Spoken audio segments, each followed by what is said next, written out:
Beloved, let us lift up our voices pour chanter la gloire du Seigneur. to sing the glory of the Lord. Lui qui nous a aimés le premier He who has loved us first et qui a fait de nous ses enfants, and who has made us his son children, peuple en chéri, his beloved people. il mérite notre adoration He is worthy of our et worship l'expression de nos louanges. and the expression of our praise. Chantons donc sa gloire. So let us sing his glory. Écoutez un 56. Hark, the herald angels. Would you please stand as we sing?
Come on.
Nous allons lire le psaume 98.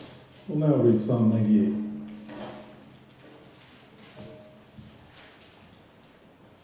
Chantez à l'Éternel un cantique nouveau, car il a fait des prodiges.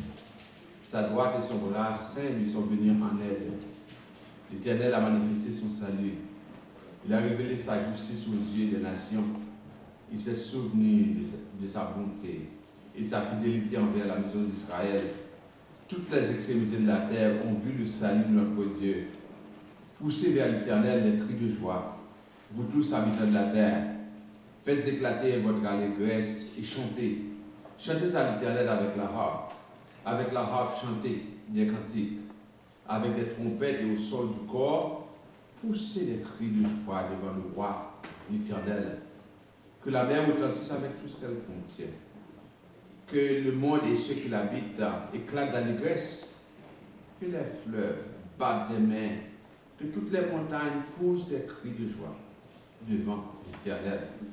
Car il vient pour juger la terre. Il jugera le monde avec justice et les peuples avec équité. Amen.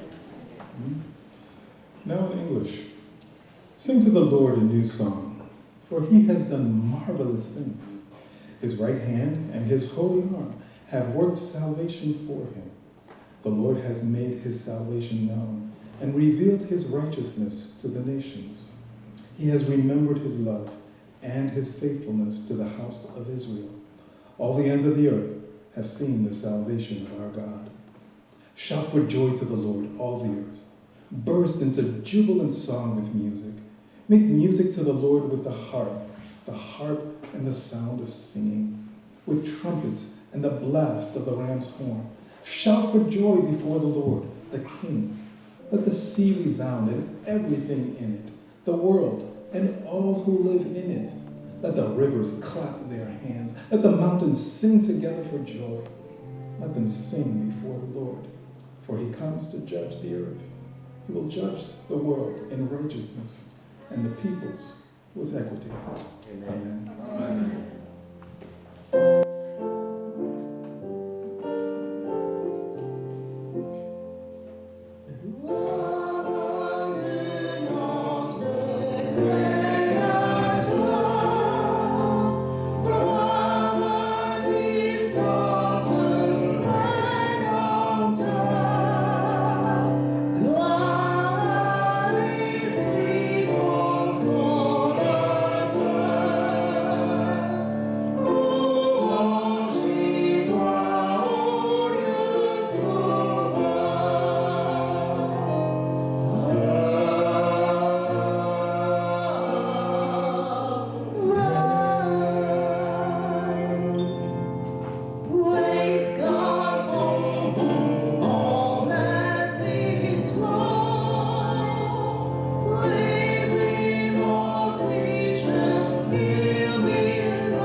Father, we exalt your wonderful name Et courbé devant majesté, and bow before your majesty pour chanter tes louanges to sing your praises et pour venir à tes pieds en ce moment and to come before you at this time avec nos expressions d'action de grâce with our expressions of thanksgiving ou bien foyons envers nous. and for your blessings to Et nous us. pas des points pour acquis ou l'autre semaine que nous sommes ouais, Father, we don't take for granted that we've seen another week nous gone by. connaissons bras ou t'as entouré nous. We recognize that you surrounded Et us grâce qui t'est environné nous. and your grace was upon us. Merci pour provision yo. Thank you for your provision. Merci pour fidélité ou. Thank you for your Et faithfulness. merci pour l'amour.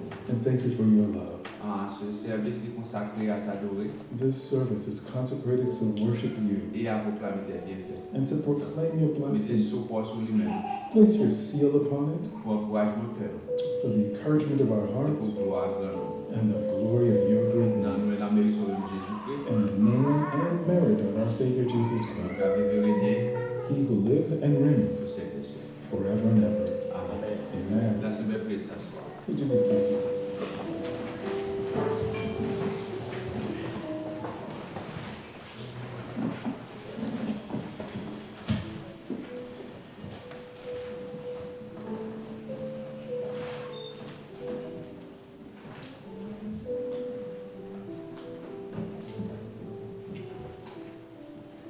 Nous lirons la parole de Dieu dans l'épître de Paul aux Corinthiens, 2 Corinthiens 5, versets 14 à 21. We'll read from God's Word in Paul's second letter to the Corinthians, 2 Corinthians chapter 5, verses 14 through 20. Maintenant, 2 Corinthiens 5, versets 14 à 21. Car l'amour de Christ nous presse, parce que nous estimons que si un seul est mort pour tous donc sont morts, et qu'il est mort pour tous, afin que ceux qui vivent ne vivent plus pour eux-mêmes, mais pour celui qui est mort et ressuscité pour eux. Ainsi, dès maintenant, nous ne connaissons personne selon la chair. Et si nous avons connu Christ selon la chair, maintenant nous ne le connaissons plus de cette manière. Si quelqu'un est en Christ, il est une nouvelle créature. Les choses anciennes sont passées, voici, toutes choses sont devenues nouvelles. Et tout cela vient de Dieu qui nous a réconciliés avec lui par Christ et qui nous a donné le ministère de la réconciliation. Car Dieu était en Christ, réconciliant le monde avec lui-même en n'imputant point aux hommes leurs offenses. Il a mis en nous la parole de la réconciliation. Nous faisons donc les fonctions d'ambassadeurs pour Christ, comme si Dieu exhortait par nous. Nous vous en supplions au nom de Christ, soyez réconciliés avec Dieu. Celui qui n'a point connu le péché, il l'a fait devenir péché pour nous, afin que nous devenions en lui justice de Dieu. Amen. Amen. In English now, 2 Corinthians 5, verses 14 through 21. For Christ's love compels us, because we are convinced that one died for all, and therefore all died. And he died for all, that those who live should no longer live for themselves, but for him who died for them and was raised again. So from now on, we regard no one from a worldly point of view. Though we once regarded Christ in this way, we do so no longer. Therefore, if anyone is in Christ, he is a new creation. The old has gone, the new has come. All this is from God, who reconciled us to himself through Christ and gave us the ministry of reconciliation. That God was reconciling the world to himself in Christ, not counting men's sin against them, and he has committed to us the message of reconciliation. We are therefore Christ's ambassadors, as though God were making his appeal through us. We implore you on Christ's behalf, be reconciled to God. God made him who had no sin to be sin for us, so that in him we might become the righteousness of God. This is the reading of God's word. His blessing is upon you. Amen. Au grand amour qui t'est racheté. We'll now sing Love Found a Way.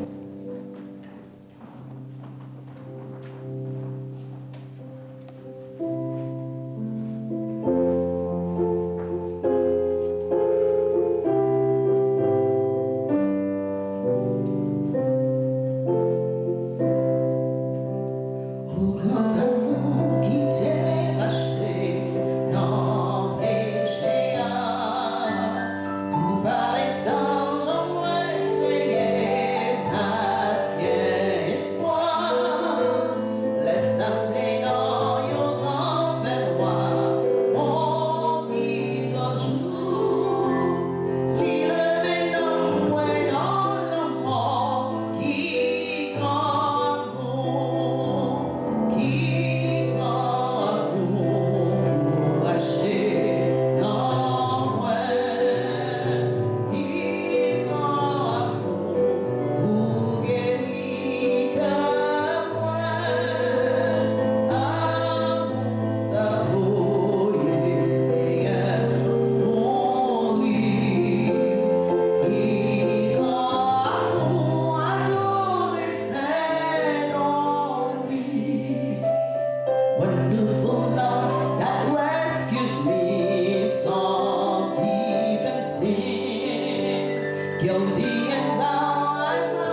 Make us, we who were lost, to adopt us as children, as sons and daughters. It is our privilege as sons and daughters to go before our Father. C'est privilège nous, en tant que petit garçon et petite fille, bon Dieu, dans le papa. Would you with me bow your heads and close your eyes as we speak to our Heavenly Father who made a way through His love? Nous pouvons fermer les yeux, couvrir le fond, et allons parler avec Père Céleste. En nom de Jésus.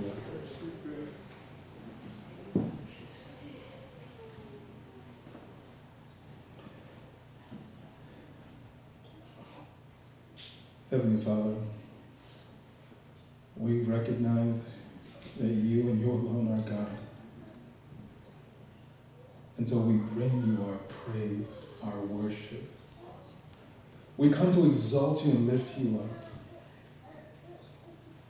We come with humility of heart to thank you. Céleste Père, nous reconnaître que c'est vous-même seul qui est bon Dieu. Et qu'à nous-mêmes nous devons adoration, louange. Nous nous courber nous humblement. Nous porter non seulement louange, mais un remerciement. Father, our very breath we owe to you. All that we have and all that we are. We are living monuments to your grace. And so receive our gratitude. Recevoir reconnaissance au Seigneur. Parce que nous sommes des monuments à grâce. Chaque fois que nous respirons, tout ça que nous gagnons, tout ça que nous gagnons, nous devons à nous-mêmes à cause de grâce. Papa, nous joignons ensemble avec Zanjou et avec création, avec rivière qui a battu main, pied bois qui a secoué, avec vent qui a soufflé, avec soleil qui a éclairé, pour nous reconnaître main qui derrière toute bagage, mais qui t'a créé et qui a soutenu. Merci Seigneur. Indeed, Father, we join with all of nature, the rivers, the mountains, the trees, the sun. And together in unison, we shout for joy and we praise your name. Lord, we're grateful that we can come together. Some of us here physically and others watching from wherever, but still in spirit united and doing the one thing that is better than anything else, fellowshipping with you and with one another. Nous comptons, Seigneur, que nous sommes capables de voir ensemble, que c'est physiquement ici ou avec d'autres qui éparpillés un peu partout à travers la technologie. Ça. Et nous avons entreprendre ça qui est mieux que toute autre activité que nous sommes capables de faire. Gain communion avec vous et communion avec l'autre. Donc oui, Seigneur. Pardonnez nos péchés, purifiez-nous de l'iniquité, parce que nous reconnaissons que nous ne sommes pas purs devant. We pray, Lord, that you would forgive us our sins and cleanse us from any unrighteousness. For we know that we displease you. Grant us the strength, the courage, the determination, not to return to sin, but to live in obedience for you. Donne-nous courage pour ne pas retourner dans le péché, et pour vivre dans l'obéissance à nous-mêmes. Pour voir pour petit au Seigneur, pour voir gratitude de nourriture pour venture, pour voir abri côté au capable de vivre. Dans le temps, ça à l'époque fin d'année, peut-être que souvent, on a tendance pour déprimer. Ou le visage, ou lever l'esprit, et que paix et joie sont capables de faire les petits. Father, we pray that at this time of year when depression and discouragement can often overwhelm, that you would lift heads and lift spirits and impart your peace and your joy to your people. Lord, we come with many needs, with many burdens today.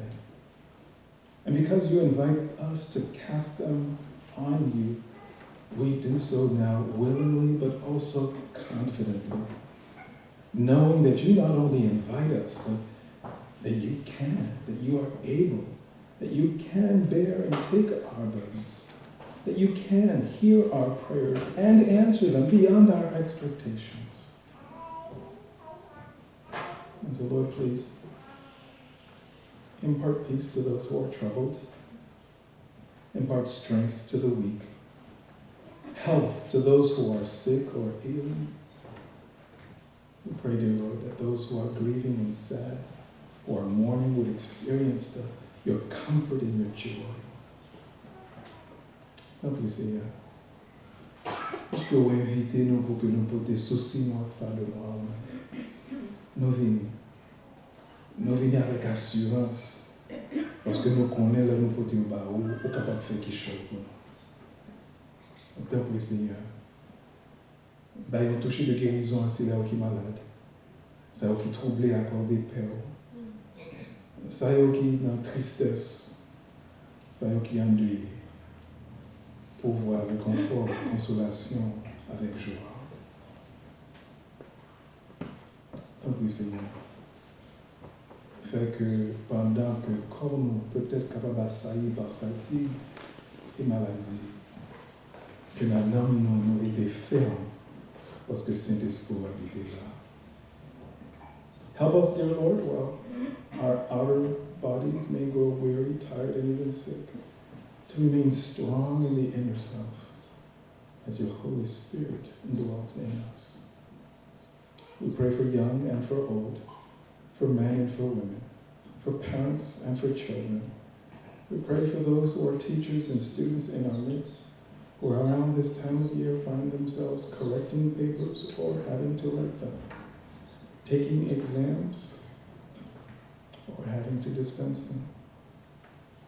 Lord, grant to both teachers and students to finish this year well. Grant the students in particular the peace that comes with knowing that they have done their due diligence.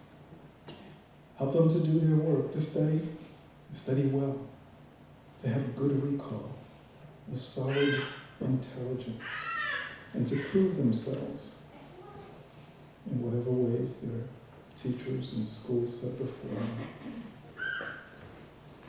And as they prepare to return home for the Christmas break, may your peace accompany them, and would you keep them safe?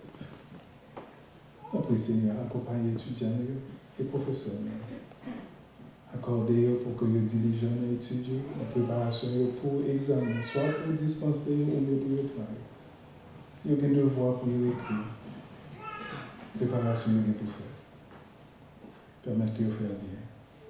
Permettre que tout le monde soit capable de songer ça que vous étudiez. Et lorsque l'épreuve, connaissance est présentée, vous êtes capable de démontrer une maîtrise du matériel et vous êtes capable de reconnaître avec le progrès que vous faites. Papa, que l'Église est capable de grandir chaque jour, approfondir la connaissance parole, la quantité pour que plus de monde soit capable de citer nom et glorifier, et que vous capable de grandir en maturité. May we grow, Lord. Grow deeper in the knowledge of your word. May we grow closer to you in intimacy as we walk with you. May we grow in numbers as more people come to know you and join our ranks as we praise you and sing of your glory. Lord, there's so much more that we could say and need to say. And yet, we don't always know how to pray or how to pray very well. But we're glad and we rejoice that the Spirit and the Son, in whose name we pray, intercede on our behalf. And so thank you in advance for what you are about to do. Merci Seigneur. Est-ce que vous pouvez répondre une prière dans l'avance? Est-ce que nous ne pouvons pas prier bien? Nous ne pouvons pas toujours connaître qui ça qu'on dit. Mais nous comptons que l'Esprit avec petit là a pu intercéder pour nous. And so we close our prayer with confidence. In the name of Jesus Christ. Amen.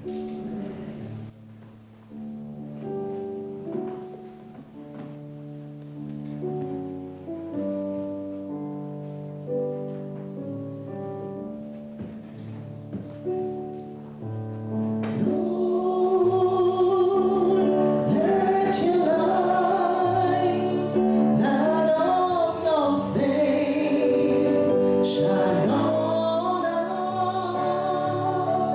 us. Lord, let your light, light of your face, shine on us. Not we may be saved, not we may have life to find our way in the darkest night.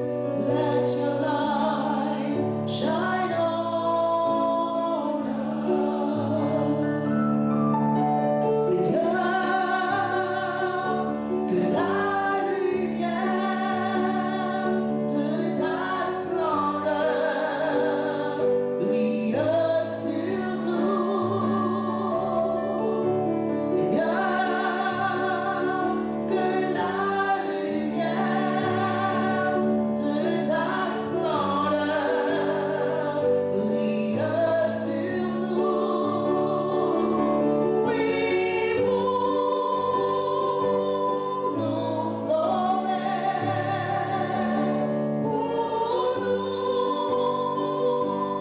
libérer, pour nous guider loin des ténèbres. Que ta lumière brille sur nous. Yes, Lord, let your love, love with glory, come over us. Lord, let your love, love with glory, come over us. Not we may be saved, not we may have life to find our way in the darkest night. Let your love come over us. Seigneur, que ton amour sans fin, remplisse nos cœurs. Seigneur, que ton amour sans fin, remplisse nos cœurs. Oui, pour nous sauver, pour nous libérer, pour nous guider loin des ténèbres. Que ton amour remplisse nos cœurs. Oui, que ton amour remplisse nos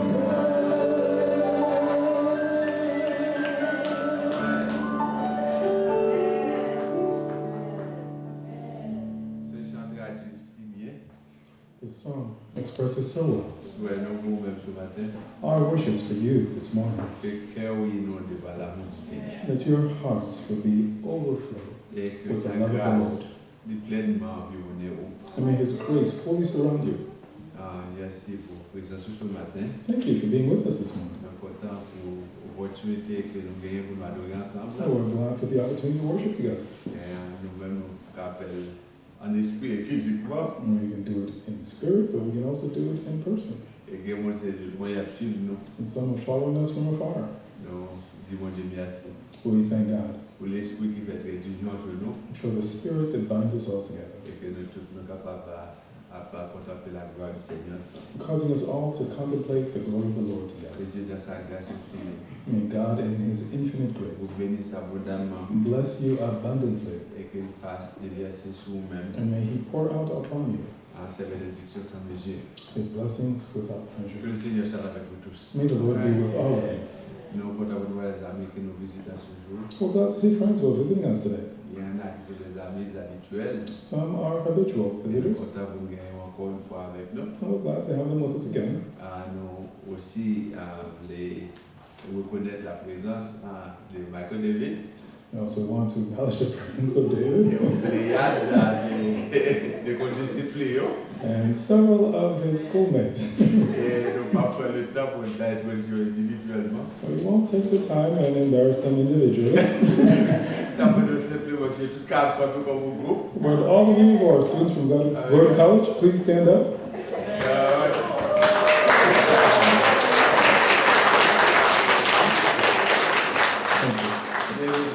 Welcome, Et nous comptons and we are glad pas communier ensemble dans ce jour. to fellowship together with you on this day. Et que le Seigneur bénisse nous, May the Lord bless you, accompagne par vous, may He order your et steps, soutenir nous dans l'étude de nous. and may He sustain you in your Et pour studies, pas jamais quitter voile. and never stray from His path. Que le Seigneur vous bénisse tous. May the Lord bless all of you. Maintenant, nous saluons l'autre dans le Seigneur, We greet one another in the tout Lord, en respectant les normes établies. and by being mindful of our COVID protocols, so kind of away from a distance.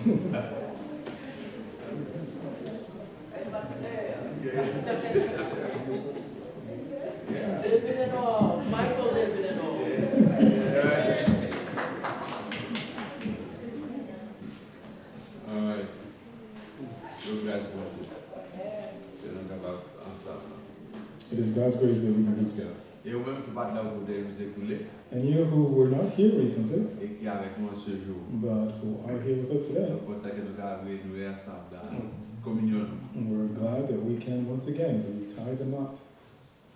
Maintenant, nous partageons avec vous quelques annonces. Allow us to share a few announcements with you today.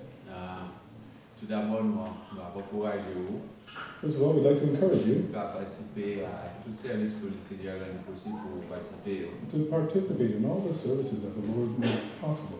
Nous encore espérer nos enfants dans l'école du dimanche. And we continue to look forward and hope to see our children in Sunday school, Et nous connaissons qu'ils dépendent des parents qui sont là. and knowing that they depend upon their parents to be here. Donc, plus parents nous gagnent, So the more parents we have, et si vous nous gagner tout, the more children we will have. nous encourageons. So we encourage you. Donc, les professeurs sont là hebdomadairement, The teachers are here weekly, disponibles et disposés pour enseigner la parole du Seigneur. available and willing to teach the word of the Lord. Donc, nous attendons. So we look forward to seeing you. Songez que nous avons des activités spéciales de fin d'année aussi. Remember, we also have a few year-end special activities. Le 24 décembre, On Christmas Eve, the 24th, nous avons un service liturgique. Nous, comme à l'accoutumée, we'll have our usual liturgical service. songez le 1er janvier, nous avons le grand service de célébration au Seigneur. Remember as well that on New Year's Day, we have a Thanksgiving service to the Lord. Nous attendons encore.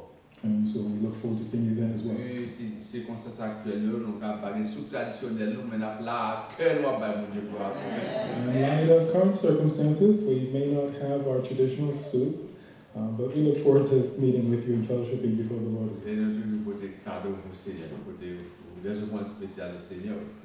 And we encourage you also to prepare to bring special offerings to the Lord. Nous avons aussi préparé pour le 4e dimanche, je crois, le dernier dimanche du mois de janvier, pour que nous ayons l'assemblée annuelle.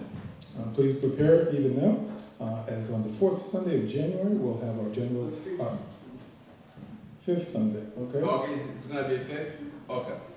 All right, so whatever it is, the last one. January 30th, we'll have Yes. our annual general assembly.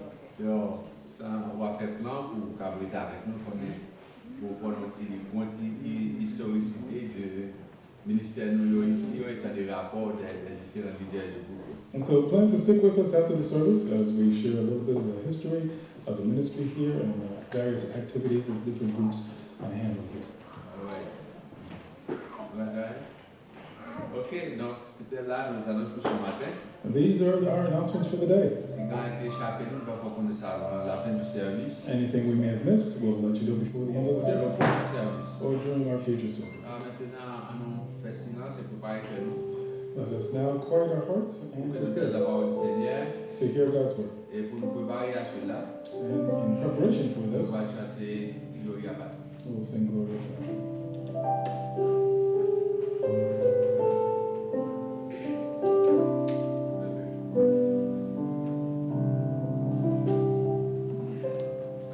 Gloire soit au Saint-Père et au Fils ainsi qu'au Saint-Esprit, comme cela fut au commencement, de même à présent, et en tout temps. Amen. Amen. Glory be to the Father and to the Son and to the Holy Ghost, as it was in the beginning, is now, and never shall be. World without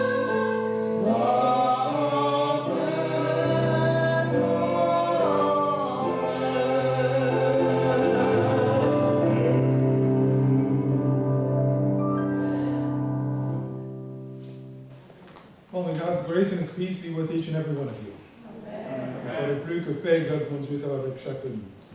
Let me just take a second to acknowledge the presence of a new couple that I had the joy and privilege of officiating in the morning. So, Kenny and Jenna, pleasure to have you with us this morning. I'm not sure everyone knows who you are.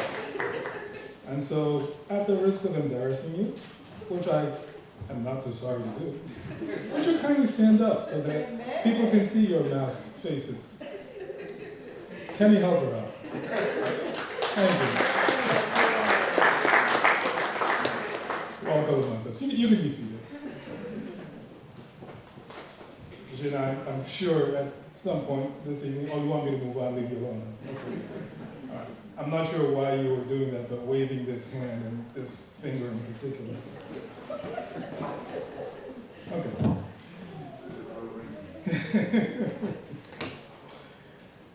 Well, I'm particularly glad to see all my Gordon College friends.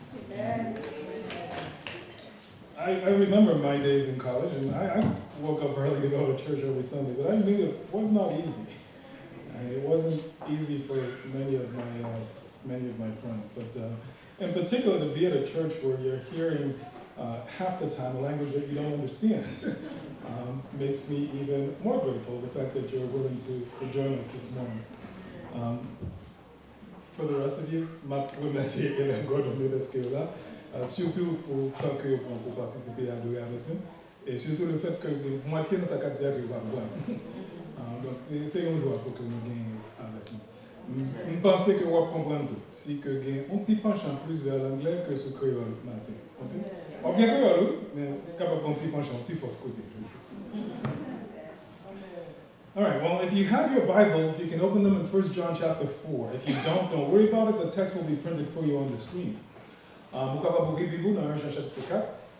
Si vous avez Bible, le passage là va imprimer tout à l'heure sur l'écran. If you're one who's looking through your Bibles, and I don't hear pages flipping, so I'm guessing many of you go the digital route and flip your phones or tablet or something. I just want to share a story before we actually read the passage. There were two farmers, two rather old farmers. Their farms had been on properties right next to each other. They shared a property line. And for generations, their families lived next to each other. And they both had their crops and their harvest, and they took care of that every single year. Both farms benefited from this freshwater spring that lay right on the property line, providing water for both fields. Te gen deux fermiers. Et deux fermiers ça ont été propriété une sous côté l'autre. Et pendant des années, des générations, ils ont cultivé terre, ils ont moissonné terre sans aucun problème, sans aucune difficulté. One day, the farmers got a letter from the surveyor's office. It informed them that there had been an error, a mistake in the way the property line had been drawn. And the spring actually lay entirely on the property of one farmer. Il y a une lettre qui sortit dans l'office à Pontoise un jour qui dit que il y a un work qui est fait dans le potage. Et que sous l'eau, il n'est pas dans le temps encore pour tous les deux bénéficiaires, mais il est seulement d'un seul côté. Il y a une lutte qui commençait entre deux fermiers. A bitter feud began between these two farmers. The farmer that now owned the spring dug this ditch along the property line, creating a barrier that couldn't be crossed and preventing this farmer from receiving any irrigation from that fresh water spring. Une lutte qui commençait entre deux fermiers. Il y a une creuse au fossé côté que de l'eau a passé, qui séparé de propriété, mais de l'eau a pas venu ici, donc il était seulement sur le sol. Day after day, they spent hours in town meeting with lawyers, researching property law, filing suits. And they were so concerned with their lawsuits against one another that their fields lay neglected. And much of their financial resources was being taken up by these lawsuits. One day, a carpenter came into the area, and he was looking for work. He knocked on the door of the second farmer, and he said, "Hey, I'm looking to do some work. You got anything I can do?" The farmer said, "Well, since that guy is really trying to divide us with that ditch, I don't want to see his face." Puisque l'homme ça a cherché une séparation entre nous, pas de visage. So, quand ça l'a fait, bâtir un mur. M'a payé pour bâtir un muraille, pour pas même voir visage, pour pas voir fermer du tout. He said, since he wants to divide us in this way, with this ditch, let's make the division official and permanent. He says to the carpenter, "I want you to build me a wall. A big wall. A beautiful wall. A huge wall. And I'll make the other guy pay for." Oh, I'm sorry, that's the wrong wall. That person. No, he said, "I want you to build a big wall all the way along the property." And the carpenter said, "Well, if you have the wood, I can do it." The farmer said, "I don't have a whole lot. There's the barn over there. Whatever you find in there, use it to build that wall." And then he left and went into town to file more lawsuits. Sometime later, as he returned from town, as he was heading back towards his property, he looked and realized that there was no wall. Instead of a wall, the carpenter built a bridge.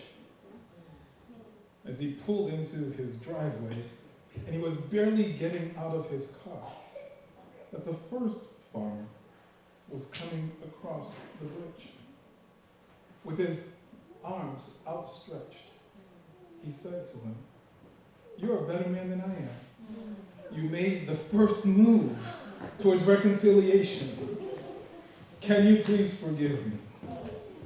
I realize God has placed this spring here. Human beings draw lines of division." And so the first farmer promised to reroute the spring and the irrigation so that both fields could be watered by the spring. And the second farmer now, moved by his attempt to reconcile, said, well, I'll send my sons and some of my workers to help you work your field and to harvest them. You see, reconciliation took place all because a carpenter built a bridge instead of a wall. Réconciliation prend place parce qu'un charpentier était bâti un pont au lieu d'une muraille. This is the season of Advent, a word which means coming or arrival. And the season is marked by expectation, by waiting, anticipation, and even longing. Advent is not just an extension of Christmas, it is really helping us to rediscover Christmas. It's meant to remind us of how the Jews were longing, awaiting their Messiah. Advent offers us the opportunity to celebrate his birth and to reflect on what it means that Jesus came into the world. Saison ça que nous avons célébré. Elle doit rappeler nous attente, espérance que le peuple juif n'a pas gagné. Il a attendu le Messie, il a gagné pour venir. And so today's sermon is entitled, as you can see, Discovering or Rediscovering True Christmas Love. Découvrir le véritable amour de Noël. Now, to some of you, this sounds a little too close to a movie title, perhaps from Lifetime or Hallmark. I assure you it has nothing in common with those. I think instead, what I'd like for us to do is to focus on one of four things. Because you see, during Advent, we tend to talk about Christ and how Christ brings hope. Hope in our uncertainties. We talk about how Christ brings peace, peace in our struggles. How Christ brings joy, joy in our discouragements. And fourthly, how Christ brings love. And today that's what I'm going to focus on, love. The love that Christ brings to us despite our differences. The love that tells us the story of Christmas, which is actually the story of the gospel. Dans saison ça, l'Église a tendance pour mettre accent sur quatre bagages. La paix, la joie, l'espérance, et dernier c'est l'amour. Et c'est sur le quatrième point ça, l'amour, que moi je vais centrer jeudi. Parce que l'histoire, la Noël, c'est une histoire d'amour. Et l'histoire d'amour, ça, c'est l'histoire de l'Évangile. So without dragging it any further, if you're in 1 John chapter 4, we're looking at verses 7 through 16. Regardez versets 7 à 16, dans 1 Jean chapitre 4. Bien-aimés, aimons-nous les uns les autres, car l'amour est de Dieu, et quiconque aime est né de Dieu et connaît Dieu. Celui qui n'aime pas n'a pas connu Dieu, car Dieu est amour. L'amour de Dieu a été manifesté envers nous en ce que Dieu a envoyé son Fils unique dans le monde, afin que nous vivions par lui. Et cet amour consiste non point en ce que nous avons aimé Dieu, mais en ce qu'il nous a aimés et a envoyé son Fils comme victime expiatoire pour nos péchés. Bien-aimés, si Dieu nous a ainsi aimés, nous devons aussi nous aimer les uns les autres. Personne n'a jamais vu Dieu. Si nous aimons les uns les autres, Dieu demeure en nous et son amour est parfait en nous. Nous connaissons que nous demeurons en lui et qu'il demeure en nous, en ce qu'il nous a donné de son esprit. Et nous avons vu et nous attestons que le Père a envoyé le Fils comme sauveur du monde. Celui qui confessera que Jésus est le Fils de Dieu, Dieu demeure en lui et lui en Dieu. Et nous avons connu l'amour que Dieu a pour nous et nous y avons cru. Dieu est amour et celui qui demeure dans l'amour demeure en Dieu et Dieu demeure en lui. In English now, dear friends, a better translation would be beloved. Let us love one another, for love comes from God. Everyone who loves has been born of God and knows God. Whoever does not love does not know God, because God is love.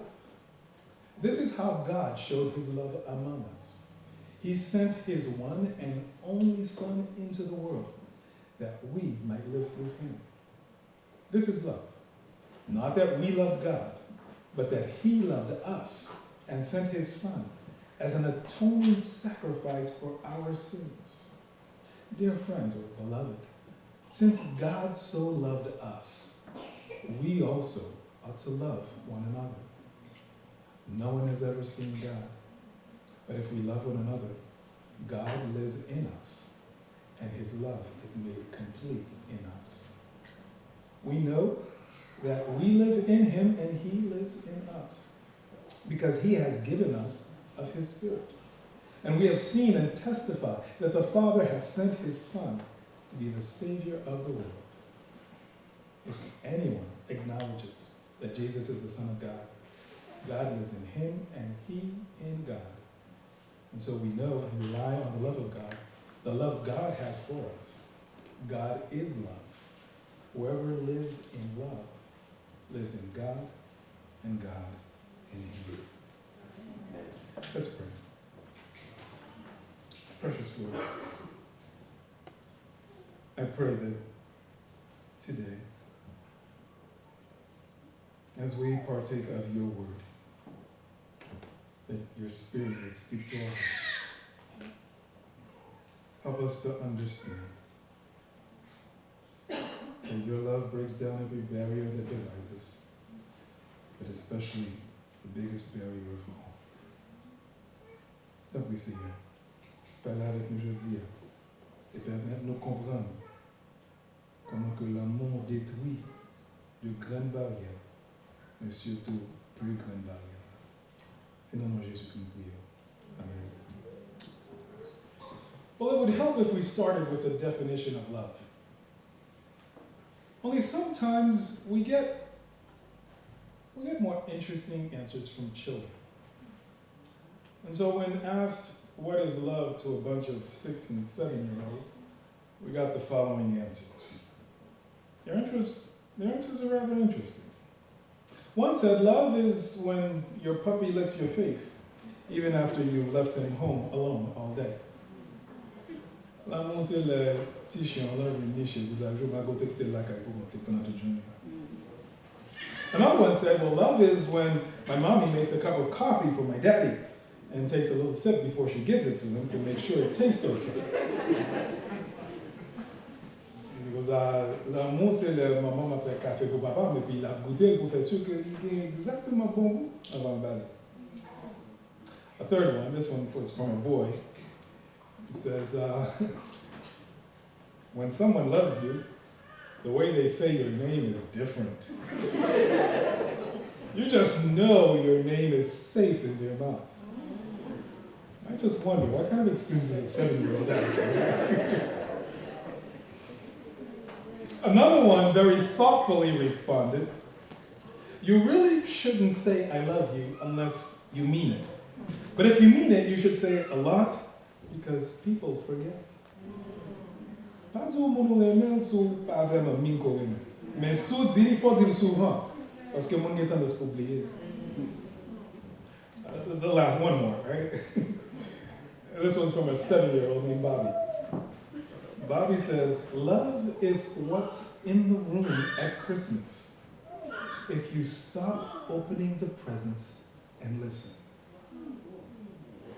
That's deep from a 7-year-old. L'amour, c'est ça entendez dans le jour Noël là, mais là, suspend fait bruit à pauvre cadeau. C'est ça qui m'a changé dans salle ensemble. You know, there's that show that says kids say the darndest things. Sometimes they speak truth in very, very direct ways. Des fois, Timonio dit la vérité d'une façon qui est vraiment directe. My first point for our sermon today, John tells us that we are to love one another. Do you know that love unites people? In fact, throughout the Christmas story, we find love bringing together a wide variety of people from across many different divides and contrasts. Dans l'histoire, dans le récit de la Noël, là, oui, nous voyons côté que l'amour a uni monde qui séparé par toute qualité différente distinctive. So number one, love unites people.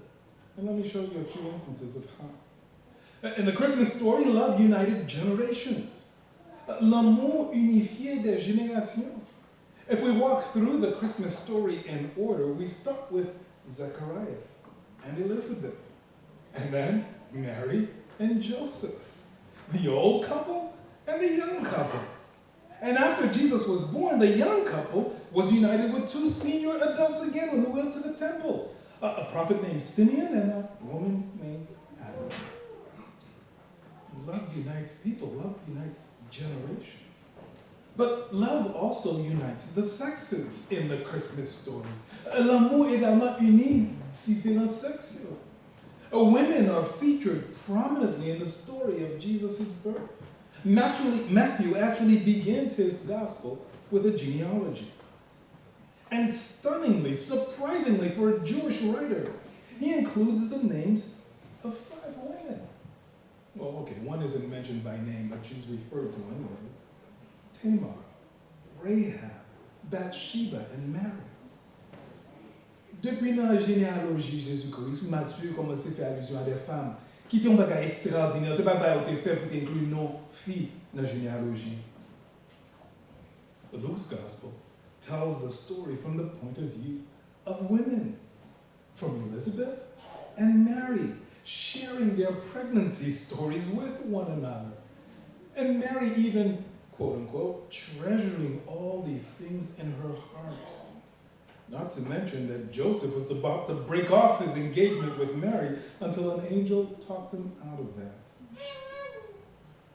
Regardez, depuis la généalogie, garçon et fille inclus, l'un à côté de l'autre. Parce que l'amour casse des barrières entre différents sexes. Love in the Christmas story, love unites cultures. Matthew 2 tells us that Magi from the east came to Jerusalem to worship Jesus. What was the east? Well, some think it was Persia, some think it's even further east than that, all the way to China. Doesn't really matter. Most importantly, they're Gentiles, not Jews. And their inclusion in Jesus' birth story echoes this radical notion, this radical idea that Christ as Messiah brings salvation not just for Jews, but for Gentiles as well. Nous voyons, gens qui sortent dans leur culture, des mages qui sortent de l'Orient, qui fait partie de l'histoire Noël là, qui t'a rappelé nous que salut, pas seulement pour les Juifs, mais pour les gens qui sont en dehors de descendants physiques Abraham autour. Isn't it interesting that Matthew, the most Jewish gospel written towards a Jewish audience, is the one gospel that tells us about the coming of these wise men?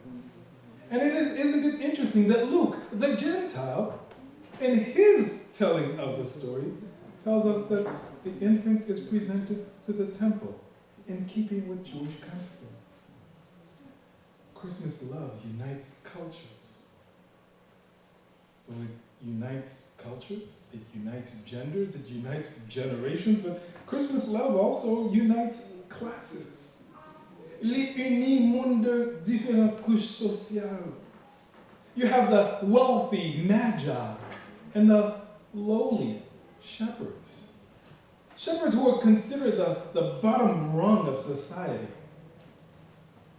They were looked upon with such disdain that their testimony wasn't even allowed in court.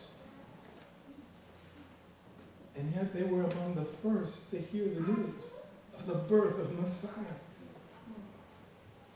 You have Mary and Joseph, who when they present Jesus to the temple, they're so poor that they can't afford the customary sacrifice of a lamb. Instead, they go with the poor person's sacrifice. a pair of doves and a pair of pigeons. Love unites the classes. Christmas love united all social classes. Vous avez un magi qui étaient des hommes puissants et riches avec les bergers qui étaient pauvres, qui étaient gardés avec un mépris. Un berger tellement pas représenté en rien que la loi pas de reconnaître lui s'il te paraît pour témoigner dans le cas. Devant le tribunal, berger, parole, pas utile à rien. Marie et Joseph, t'es pauvre. Parce que la loi te dit que tu es capable de bailler comme sacrifice, mais si vous êtes pauvre, vous êtes capable d'offrir de tout lac de pigeon. Et Marie et Joseph, c'est de tout lac de pigeon qui était offert.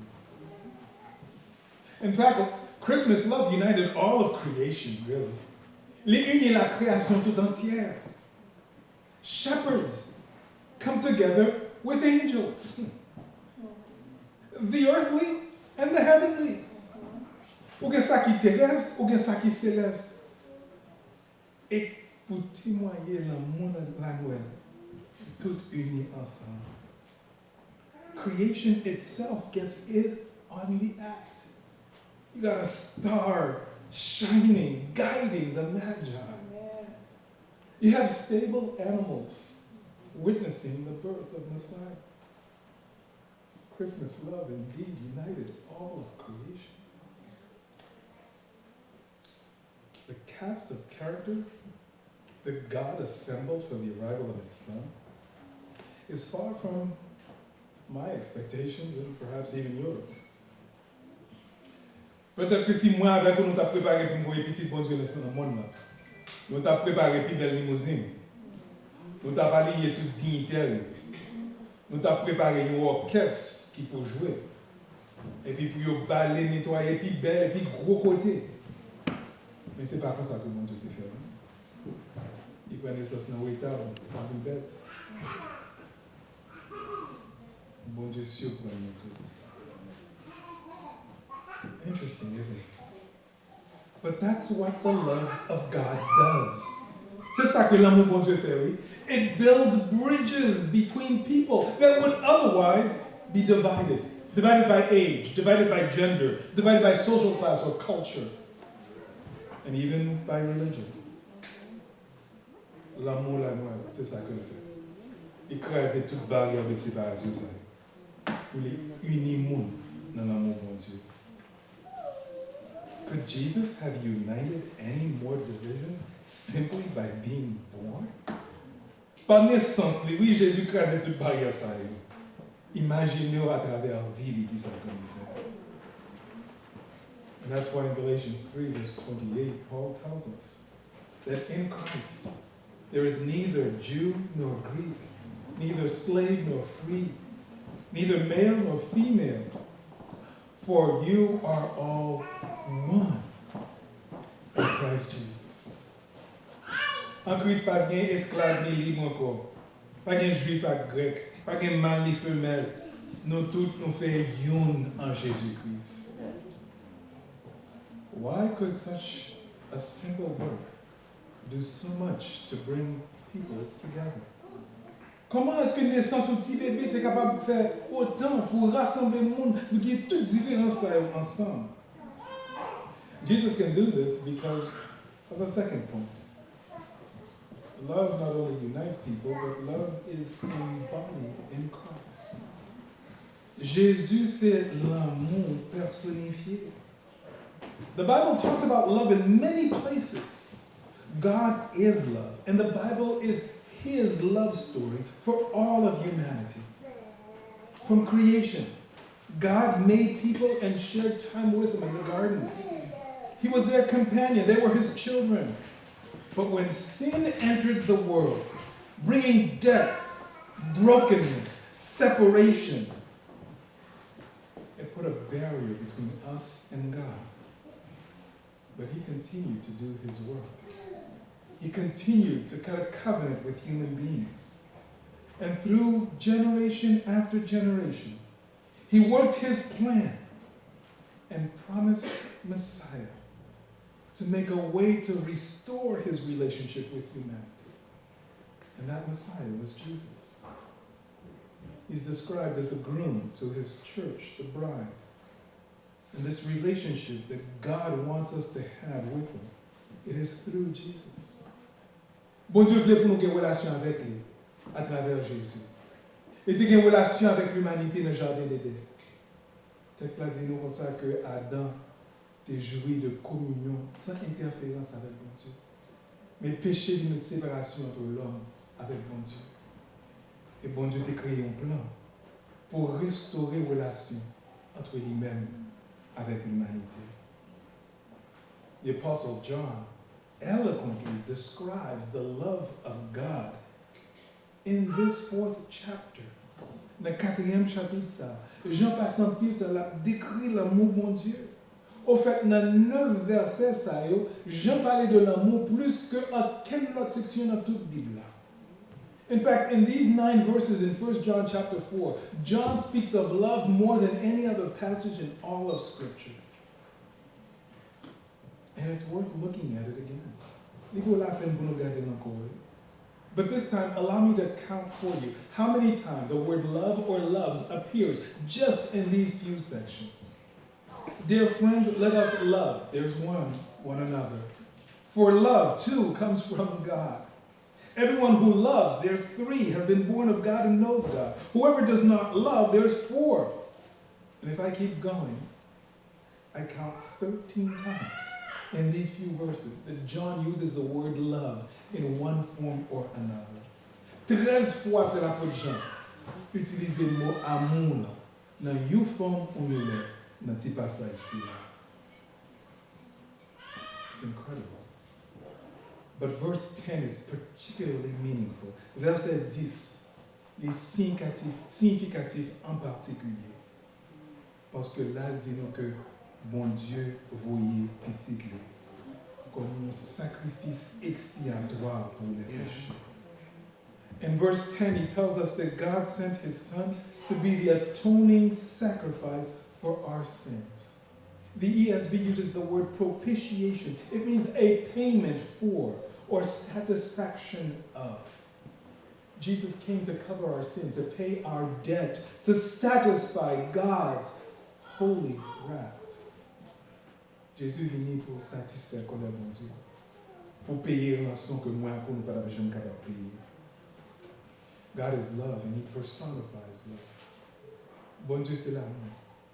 Et c'est personnification dans nous-mêmes. L'amour c'est nature. Et il montre nous ça lorsque vous voyez Jésus-Christ. God shows us that love is his nature when he sent Jesus. When we come to Jesus, when we give him our lives, we are restored to life. We are fulfilled in love. We live in him and he lives in us. We can count on God's love because it can't let us down. It fills us and fuels us. It calls us and enables us to love one another.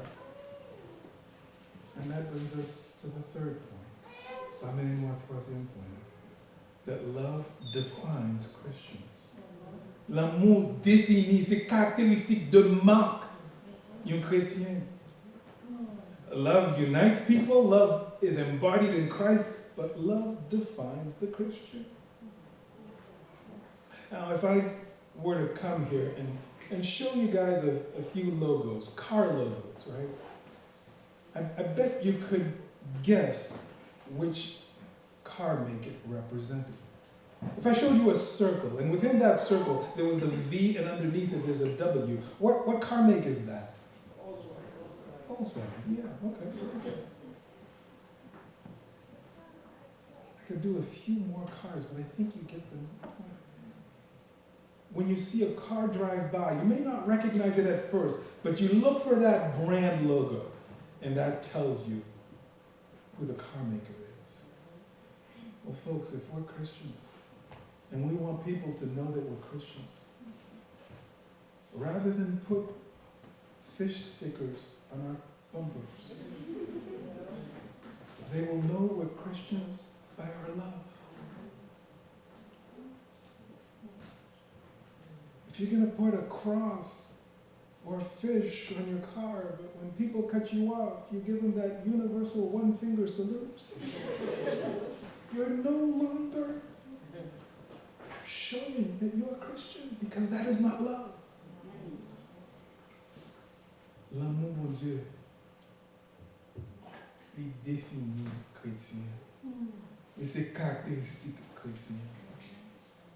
Si le monde a besoin qu'on ait un chrétien, tel que c'est bien l'amour. See, Jesus brought this reconnection, this restoration to love himself when he entered into this world. Near the end of his earthly ministry, as he is gathered with his disciples for the last Passover meal, he tells them, "A new command I give you, love one another. As I have loved you, so you must love one another. By this, everyone will know that you are my disciples." By how many times you say, "Praise the Lord"? By how many times you pray publicly? No, if you love one another.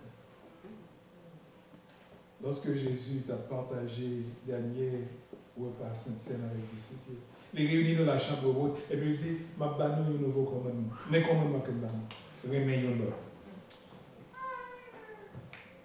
Comme je vous ai aimé, aimez-vous les uns les autres." Et puis il dit, "Mais comment tout le monde apprend que nous sommes disciples, si nous aimons l'autre." That's John chapter 13, verses 34 and 35. As Jesus teaches his disciples, he wants to make sure that they love like he does. And here's the most important thing. How will people know that we are followers of Jesus? By the love that we show to one another. And you've heard this before. How will people know that we are Christians? By our love. Gibson Smith says that there are 5 Gospels: Matthew, Mark, Luke, John, and you, the believer. And most people will never read the first 4. So what do they see when they look at your life? Love is what defines us. Il y a un auteur qui dit pour ça qu'il y a 5 évangiles: Matthieu, Marc, Luc, Jean et Pierre. La majorité du monde n'a jamais lu 4 premiers évangiles. Ça, c'est appris seulement. Qui ça y est, là, they already love you. Love is what defines us. It marks us and characterizes us. At least it should. Il est supposé caractériser nous. The church has not always done a great job of this. We as a church body don't always do a great job of this. And so we must always look at ourselves too. None of us is perfect, we know that. We're not perfect individually, we're not perfect as a collective, as a church. But each of us can certainly look for and find opportunities during this Christmas season and beyond, especially in this current cultural climate, to allow God's love to flow through us to others. Nous devons chercher opportunité pour nous laisser l'amour bon Dieu couler à travers nous pour le trouver, pour le rejoindre l'autre monde. Surtout dans le climat, dans le courant que nous vivons aujourd'hui. Il y a un théologien qui vit dans le 4e siècle, qui est le Jérôme. Il était toujours à raconter l'histoire de l'apôtre Jean, parce que c'est avec lui qu'il était plus familier. Il était vivre à Éphèse, jusqu'à ce que lui n'a vieilli, il était grand monde. Tellement grand monde que quand on ne pouvait pas qu'à l'église, ses disciples qui étaient portés sur le brancard pour mener l'église. Et puis il n'a pas de parler bien, parce que le voile a commencé à faiblir. Mais chaque fois que il toujours dit même bagarre. Timon, remets une autre. Bon, là qui arrivait, disciples, chrétiens réunis, ils ont dit j'ennuie, ils ont dit non, ça son seul message, ils gagnent toute la journée, même bagarre. Remets une autre, remets une autre. Il dit mais pourquoi ça c'est le même bagarre toujours à Dieu? Pas quel autre message? Et puis il dit comme ça, on n'a pas besoin qu'un autre message. Parce que c'est la commandement de Dieu. Et si dans tout commandement bon Dieu, c'est dit seulement pour observer, ça suffit. Jerome, as he grew old and could no longer walk, would be carried to church by his disciples. Disciples who kind of grew weary because he always had the same thing to say every single time you ran into Jerome.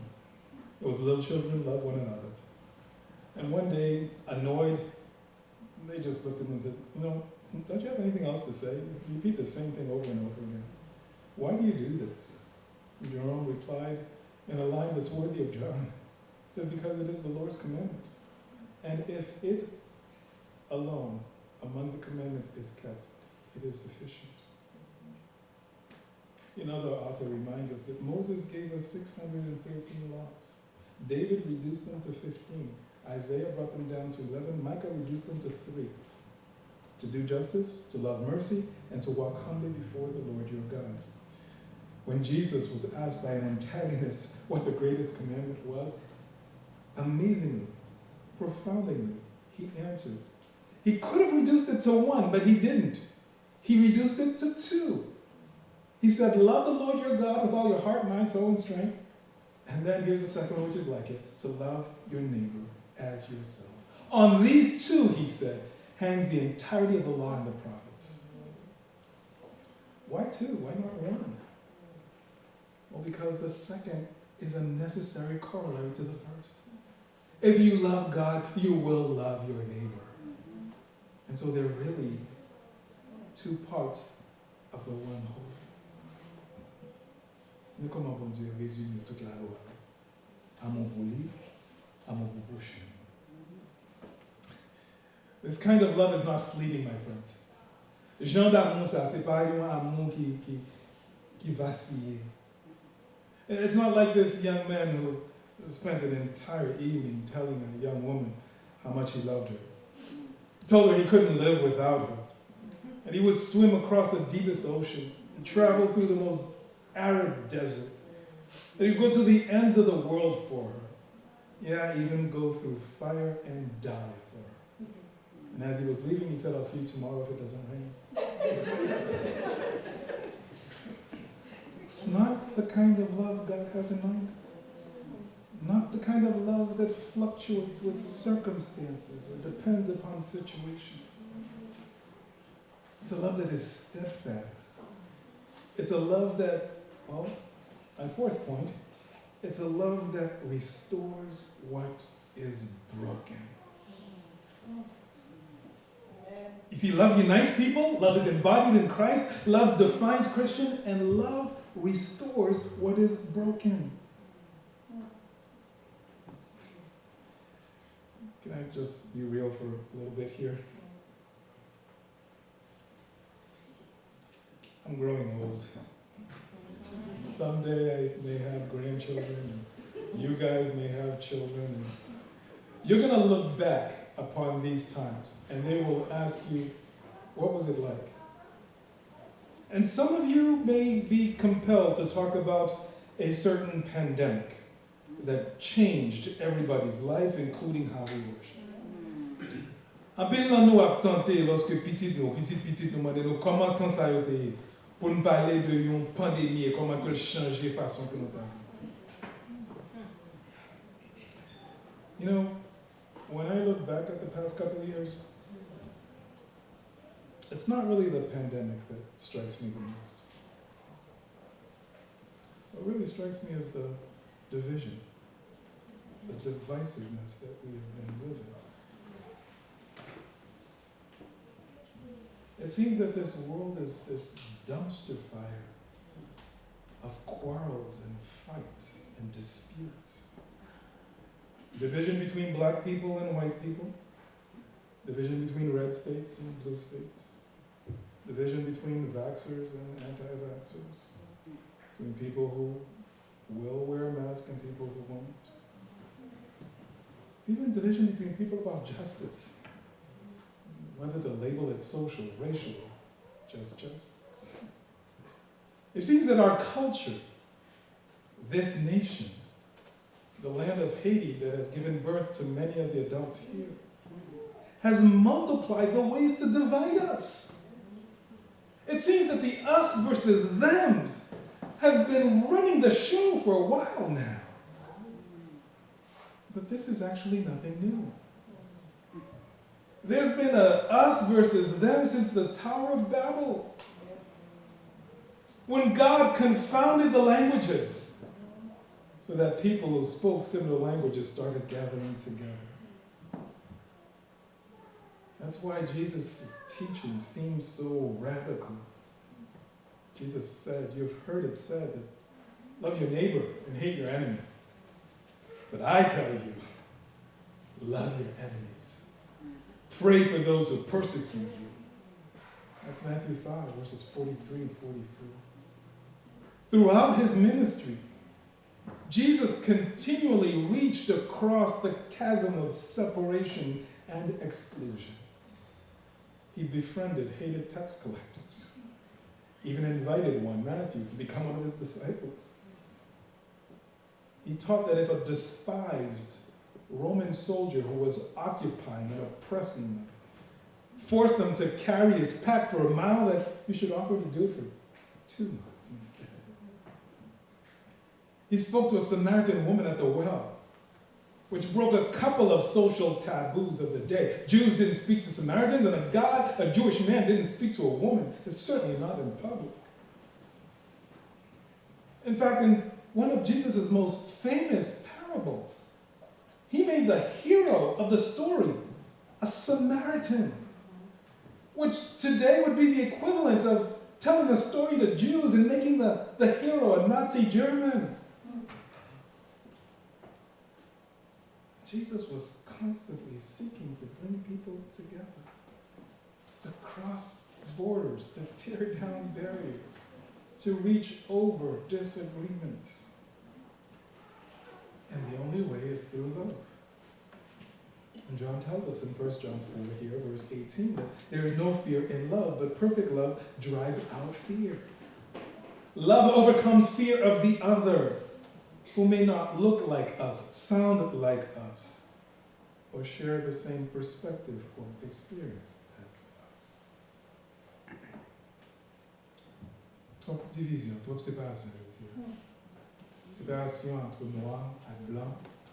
Même dans parmi noirs, il y a séparation entre noir foncé, noir, monde clair, tête graine, cheveux soirs. Vie retournée, division et séparation. On dirait que nous avons cherché façon pour nous séparer l'un de l'autre, pour nous diviser l'un de l'autre. Nous entendons, nous disons, rien qui remet nous, là, il est ennemi. Qui parle normal? Nous disons non, remet ennemi, priez pour qu'on puisse persécuter nous. Standard par là différent. Jésus fait un paquet de bagages qui était allé à l'encontre de ce qu'il était attendu de lui socialement. Pour me dire que des séparations là depuis Babel. Remember I mentioned separation, the divisions. Back to Babel, even before that, with Cain and Abel, where one brother kills the other. But see, the separation that took place because of sin, Jesus came to reverse. Oh yeah, he came to reverse the curse. Jesus had that down way before the Red Sox used to use it. You see, at Babel, the languages were confused and people were separated. But at Pentecost, when Jesus sends the Holy Spirit, the reverse took place because multiple language proclaimed one and the same message. The one became many at Babel, and the many become one at Pentecost because of the cross. But if Jesus came merely to reconcile human beings to one another, then he's no better than Gandhi, he's no better than Martin Luther King Jr. He's just another social activist. Si Jésus était simplement venu pour réconcilier nous l'un avec l'autre, then he's simplement un activiste social. But Jesus came to effect a greater reconciliation than that. You talk about being different, skin color, coming from different places, cities, towns, countries, speaking different languages. Have you ever thought about how completely and totally different you are from God? Oh, we may be made in his image, but left to ourselves, we have absolutely nothing in common with God. He is eternal, we're mortal. He's spirit, we're flesh. He's holy, and we, oh my goodness, are sinful to the core. And our sin separates us from him.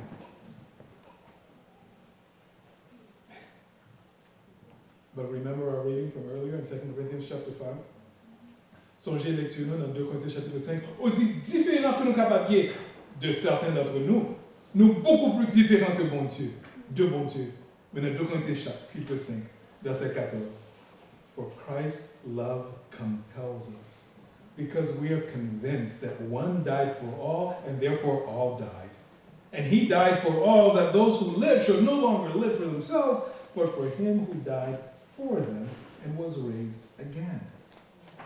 So from now on, we regard no one from a worldly point of view. Though we once regarded Christ in this way, we do no longer. Therefore, if anyone is in Christ, he's a new creation. The old has gone, behold, the new is here. All this is from God, who reconciled us to himself through Christ and gave us the ministry of reconciliation. Verse 21. God made him who had no sin to be sin for us, so that in him we might become the righteousness of God. Paul dit comme ça, car l'amour de Christ me presse, parce que nous estimons que si un seul est mort pour tous, tous donc sont morts, et qu'il est mort pour tous, afin que ceux qui vivent ne vivent plus pour eux-mêmes, mais pour celui qui est mort et ressuscité pour eux. Et puis dans le verset 21, on met accent, dit, celui qui n'a point connu le péché, il l'a fait devenir péché. Devenir péché pour nous, afin que nous devenions en lui la justice de Dieu. Did you catch that? God made Jesus, who knew no sin, to be sin for us. God made him like us so that we could be made like him. Mais puissance l'amour. Les patrons pour quitter aux gens hier. Les lever au côté hier pour mettre au côté pas t'as jamais espéré. That's the power of love. Doesn't leave you as you are. Doesn't leave you unscathed. It helps you to reach heights that you never could, never would. A traveler fell into this deep pit and could not get out. Several people came along, saw him struggling in the pit, and began to comment. The sensitive person says, "Oh, I feel for you down there in the pit," and then walks away. The philosopher says, well, it is logical that given the pit was there, that someone would fall into it, and continue to philosophize. The judgmental person shows up, well, only bad people fall in the pit, probably deserve to be there. Of course, there are curious people who show up, look at you in the pit. So tell me, how did you come to fall in the pit? The perfectionist, for whom nothing bad ever happens, well, if you're in the pit, you deserve to be in the pit. The self-pitying person comes along, sees you in the pit, and says, "Oh, I was in the pit way deeper than that." The optimist comes along and says, "Cheer up! Things could be worse. Your pit could be deeper." Then the pessimist comes along and says, "Wow, you know, things are going to get worse because your pit's going to fill with water and you're going to drown." But Jesus sees us in the pit. He extends a hand, grabs us, and pulls us out of that miserable pit. It's like this. Remember the story I told you at the beginning about the carpenter and the two farmers? So j'ai l'histoire que me partagé deux fermiers avec charpentier. The carpenter used the wood and the nails the farmer gave him to build a bridge between two enemies. Charpentier a utilisé bois pour bâtir un pont entre Dieu et nous. It took a carpenter to build a bridge. And guess what? It still does. You see, we were enemies with God because of sin. And a carpenter came and built a bridge. I don't think it's an accident that Jesus worked in a carpenter shop until he began his public ministry. And when God's people turned against him, he was given a cross that he was nailed to, beaten, exposed naked. Jesus used that wooden cross, not as a wall, but to build a bridge. To build a bridge between two enemies, between us and God.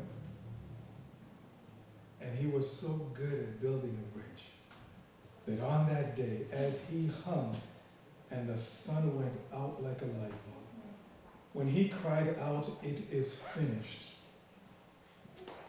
the veil in the temple that separated the most holy of holies where God would be worshipped from the rest tore in half from top to bottom, showing that yes, access was now granted to the worst of sinners because of the sacrifice of Jesus Christ. Charpentier Nazareth a bâti un pont entre le ciel et la terre. Et la Bible fait nous connaître que bon Dieu a prouvé pour ça, lorsque le déchiré voile qui était dans le temple, qui était séparé lieu très saint, avec l'espace dans le temple à côté que nous n'avons aucun accès. That's Christmas love, my friends. A love that seeks to restore that which is broken.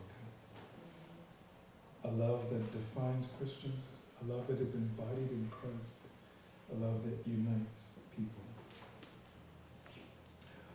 Argument Jean semblait un argument biologique ou un argument génétique. Parce que Jean dit comme ça que si nous sommes petits, mon Dieu, nous avons les mêmes caractéristiques avec mon Dieu. Pourquoi ça Jean dit nous là? Petit tigre, c'est tigre. On parle prendre peinture pour mettre barre sur le tigre, mais parce que c'est petit tigre, les fêtes avec barre sur le corps. Donc, sous ces petits bon Dieu, on n'a pas besoin de force au même, non? Sous ces petits bon Dieu, on a bien l'amour parce qu'elle y met il dans All right, I don't mean to expose my sons here, but my boys kind of look like me physically. I'm not saying they're identical portraits, but you can see certain things because I'm their dad. We share certain physical features, certain traits. And when they were born, some people looked at them and said, "Oh yeah, he's got your eyebrows, he's got your nose, whatever." But none of them came into this world with my knowledge of biblical Greek or Hebrew, did they? They may have had some of those physical characteristics, but not the knowledge. And see, the same thing is true when it comes to God and us. As children of God, we take on the characteristics of God. Now, some of his characteristics, theologians call communicable attributes, and some are non-communicable. We do not become omniscient, omnipresent when we come to know God. Those are non-communicable attributes. Là, nous venons contre mon Dieu, nous ne venons pas contre toute bagaille. Nous ne venons pas tout partout à la fois. Omniprésent, non. Mais il y a un attribut qui est capable de communiquer. Et quatre attributs fondamentaux. C'est l'homme. You know, as glad as I am to kind of say that my boys look like me in one way or another, you know what makes me the most proud? It's not the physical resemblance, but when they do something that someone commends them for and says, "You must have learned that from your dad." an act of generosity, an act of kindness. There's no physical resemblance there. But I would hope they learned that growing up in a household where they were taught to be generous, where they're taught to be honest. Folks, you want to make God proud? Resemble Him in how you love. Let's rediscover that true Christmas love. It may be the characteristic that separates us from all those who don't know. And if today you heard about this true love story and would like to cross that bridge, God is waiting for you on the other side. I'd love to pray with you. And I'd love for you to put an end to your enmity with Him. Let's pray. Papa, nous connaissons, nous te remercions. Nous prions pour que la grâce soit dans notre temps. Chaque monde qui l'a attendu par vous, et que tu as décidé pour traverser le pont pour réconcilier avec vous. Et si toutefois la réconciliation était faite déjà, Père Saint, que l'amour déversé dans le cœur de telle sorte que l'amour s'est manifesté envers l'autre monde. Et que nous pouvons reconnaître que c'est petit tout, par l'amour sacré. Father, thank you for your love and for the gap that it bridges, ending our enmity with you. Thank you for Christ, for His birth, for the love that He showed us, for the love that you implant in us, for the love you enable us to show others, that love that restores our broken hearts and that can restore broken relationships. Thank you for restoring our relationship to you. In Christ's name we pray. Amen.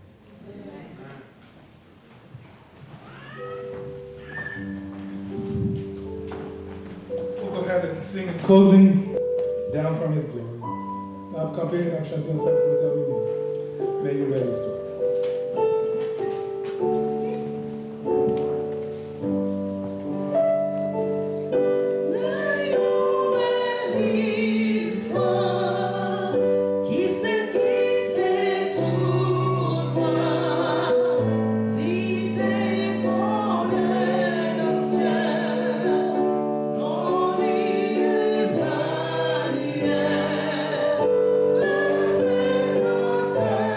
Krishna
paix et la grâce de notre Dieu Sauveur Jésus-Christ, and the peace and grace of our Lord Jesus Christ, l'amour du Dieu notre Père the love of God the Father, et la communion du Saint-Esprit and the fellowship of the Holy Spirit reste demeure avec chacun de nous, be and abide with each and every one of us, maintenant now et éternellement. and forever. Allez en paix, que Dieu vous bénisse tous. Go in peace, and may the Lord bless you.